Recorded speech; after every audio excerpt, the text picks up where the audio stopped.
Ya pemirsa, kembali di Lunch Talk, namun sebelum kami lanjutkan dialog ini, berikut kita dengarkan terlebih dahulu komentar dari sejumlah warga mengenai keamanan kota Jakarta.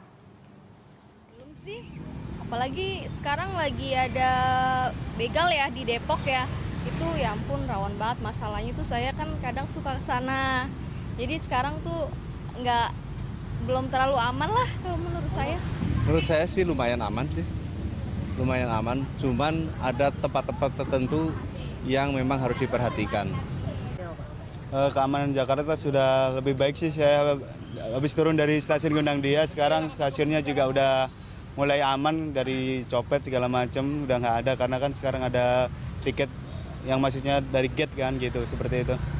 Buruk banget karena apalagi saya udah sering banget ya lihat di sosial media segala macam, banyak banget kejadian kayak begal segala macam gitu, dan polisi tuh kurang banget merhatiin gitu.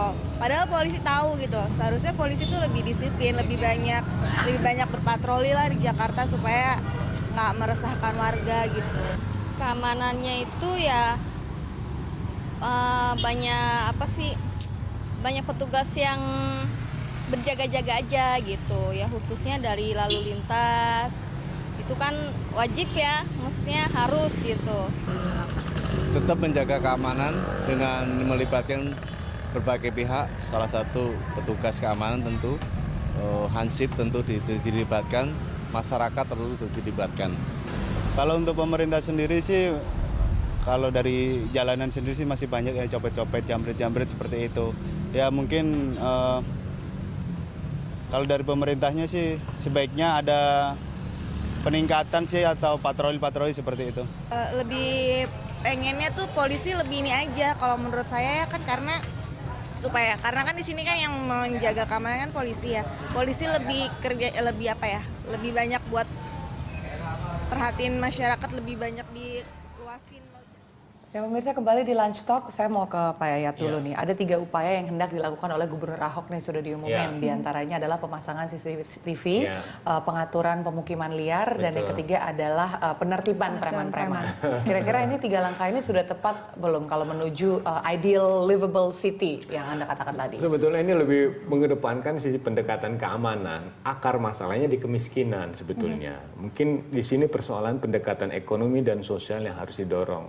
Masalah kalau ada kesempatan kerja yang bagus, ya kan, lapangan kerja yang baik, pendapatan yang bagus, itu tingkat kriminalnya menurun. Nah, ini contohnya di Tokyo lah. Tokyo kan paling aman di situ. Pendapatan mereka itu 36.000 US dollar, Jakarta cuma 9.000. Jadi Singapura juga demikian tinggi. Jadi dari survei yang dilakukan itu menunjukkan pada kota-kota di mana tingkat pendapatan penduduknya relatif makin tinggi, itu relatif lebih aman. Nah, kita bandingkan dengan Jakarta.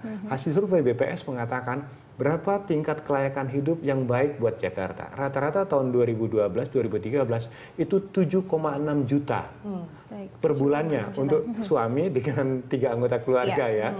Tapi fakta sekarang UMP Jakarta hanya sekitar 2,4. Layak hidup 7,6 bandingkan dengan 2,3. Nah, ini ada kesenjangan yang gap cukup besar ya kan. Disinilah persoalannya. Itu bagi yang bekerja, bagaimana yang tidak bekerja. Belum tingkat pengangguran. Tingkat pengangguran. Nah, yang kedua, saya ingin menyoroti sisi pendekatan keamanan tadi. Contohnya misalnya tentang keamanan di public transport. Transjakarta. Dulu waktu bus itu tidak ada petugas keamanan, orang rasanya kelompok gender perempuan tidak berani ketika tidak ada petugas. Sekarang pasang CCTV. Tapi pelecehan sosial tetap terjadi. Nah, yang dibutuhkan oleh masyarakat adalah ketika ada perangkat sistemnya, ada CCTV, ada petugas, kereta udah ada gerbong wanita.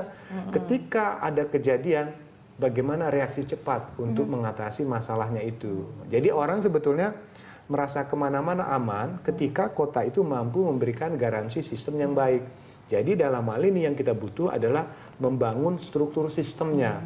Jadi kita sebetulnya dari struktur yang bagus terbangunlah budaya yang bagus. Jadi Jakarta ini sampai sekarang belum punya budaya berkota.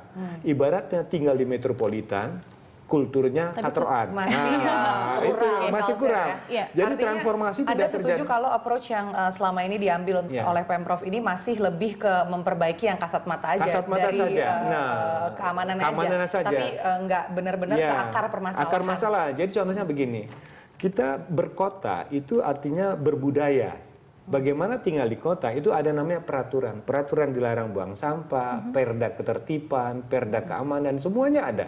Itu artinya menuntun warga kota supaya berperilaku seperti peraturan tersebut. Budaya itu yang tidak dimiliki oleh warga budaya itu yang belum terbangun. Dan itu Contohnya, jawaban utamanya. ya utama, kalau Anda pergi ke Singapura aja, kok lebih sopan jadinya? Karena mereka mengerti budaya dan mereka taat terhadap peraturan. Kita menjurus Ya, arah kita situ. beralih ke Pak Martin. Ya. Pak Martin, dengan rencana akan dipasang ribuan CCTV di tidak hanya kota Jakarta tapi beberapa kota-kota ibu kota lainnya di Indonesia, apa yang akan juga didukung oleh dari pihak kepolisian selain ada pengawasan bentuk surveillance seperti itu dengan adanya CCTV?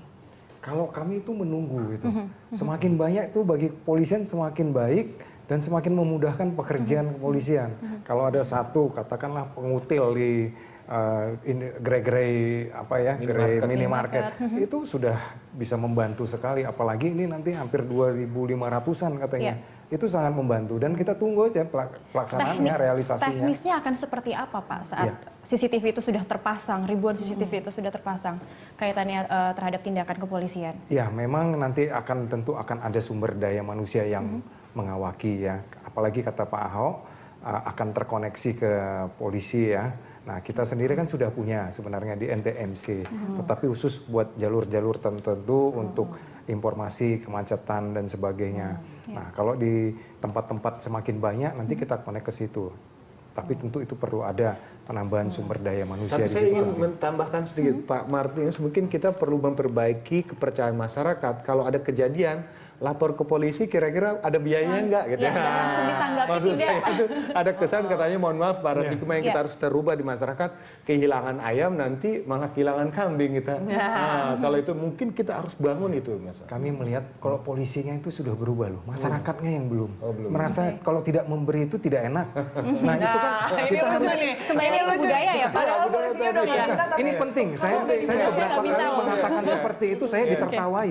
Saya ditertawai dan saya kok berani ngomong begitu. Saya bilang kita betul-betul jangan kita dikasih gitu. Jadi masyarakatnya mau nggak tidak mengasih begitu. Oh, iya. Kadang-kadang ada tidak enak sama mereka. Nah, ini kan kita kembalikan saja seperti itu. Sudah tidak adalah petugas yang bilang mana uangnya baru saya proses. Tidak akan pernah ada lagi seperti itu. Nah, tapi ini mungkin byproduct udah kultur puluhan tahun. Jadi mendarah daging, malah kalau nggak enak jadi sungkan. Kalau nggak ngasih jadi sungkan. Padahal polisinya udah ditegakkan, tidak boleh lagi terima. Nggak berani ngadu, udah nggak usah repot dah. Begitu kecepatan, ya udahlah nasib dah.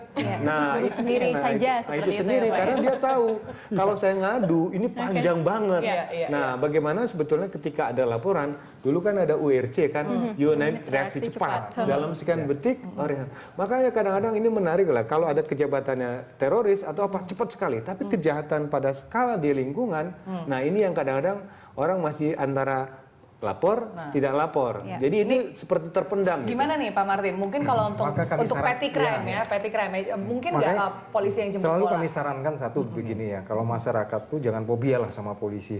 Harus adalah di nomor HP-nya, di jaketnya itu nomor kontak polisi yang sewaktu-waktu by the way dia telepon gitu ya. Pak ini ada apa ini? Kita sudah berupaya begitu. Babin Kamtibmas kita door to door. Kita sekarang setiap kelurahan ada 2 begitu ya. Jadi itu jadi kontak personnya lah. Semakin sering orang bertelepon polisi, polisinya mungkin hubungan baik dengan mereka. Jadi dia sadar sendiri. Tapi kalau untuk first response keamanan crime di lingkungan seperti apa sekarang ya Pak Yayat? Sebetulnya gini, dulu kita punya bagus sistem keamanan lingkungan. Tapi memang sayang kemarin tuh Hansip dibubarin ya. Sebetulnya begini ya, sebetulnya masyarakat dulu punya sistem keamanan swakarsa di lingkungan. Ada petugas ronda, RT, RW, kemudian setiap penduduk baru mesti melaporkan. Nah, sekarang karena masyarakat berubah, sistem itu hilang, diganti dengan apa? Portal. Orang karena tidak merasa terlindungi membangun sistem sendiri-sendiri. Nah, itulah yang sebetulnya berbahaya. Jadi terbentuklah gated community. Masyarakat yang memagari diri. Coba lo lihat hampir semua rumah-rumah menengah ke atas di Jakarta ini kecenderungan membuat gated community. Orang masuk ada satpam. Yang menjadi pertanyaannya, mengapa masyarakat sampai membangun sistem seperti itu? Satu, dia tidak percaya kepada sistem.